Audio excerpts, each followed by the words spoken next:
కళ్యాణ్ వాళ్ళ ఆఫీస్‌లో ఉంటూ ఉండగా సుభాష్ అయితే గట్టిగా అరుస్తూ ఉంటాడు. రాజు ఏడి? రాజు ఎక్కడున్నాడు? ఇంకా రాలేదేంటి? అని అరుస్తూ ఉంటాడు. దానికి ఏంటన్నయ్య ఇది నాలుగోసారి అని అంటూ ఉంటాడు. ఏంట్రా ఇది నాలుగోసారి అంటే, నువ్వు నాలుగోసారి అరిచావన్నయ్య అని అంటూ ఉంటాడు. ఆ మాటలకి ఏంటమ్మా శృతి, రాజు ఎప్పుడొస్తున్నాడు? ఎప్పుడు వెళ్తున్నాడు? ఎలా ఉంటున్నాడో నువ్వు నోటీస్ చేయాలి కదా అని అంటే, అన్నయ్య ఆఫీస్ వర్క్‌లో చాలా పర్ఫెక్ట్‌గా ఉంటాడు కదా అన్నయ్య.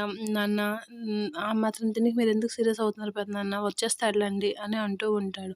ఆ టైంలో కావ్య కూడా అక్కడికే వస్తుంది. నువ్వు రాజు ఒకేసారి బయలుదేరారు కదమ్మా! నువ్వొచ్చేసావు రాజు ఏడినంటే, నేను తిన్నగా వచ్చాను తను అడ్డదారిలోకి వెళ్ళాడులెండి అని అంటూ ఉంటుంది. ఏంటమ్మా ఏంటి మాట్లాడుతున్నావు అంటే, నేను స్ట్రెయిట్‌గా వచ్చేసాను మామయ్య అని అంటూ ఉంటుంది.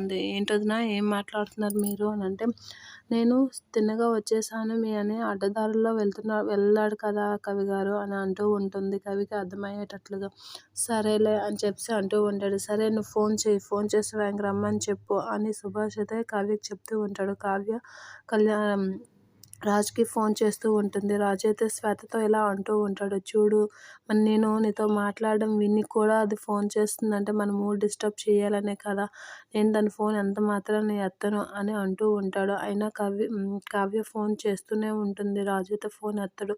ఎత్తకుండా అలా చూస్తూ ఉంటాడు. శ్వేత అయితే ఎత్తు రాజు ఏం అవసరం పడిందో ఎత్తు రాజు అని అంటూ ఉంటుంది. అయినా నేను ఎత్తను. కళావతి ఫోన్ అయితే అస్సలు ఎత్తను అని చెప్పేసి అయితే అంటూ ఉంటాడు. సుభాష్ అయితే మండిపడిపోతూ ఉంటాడు.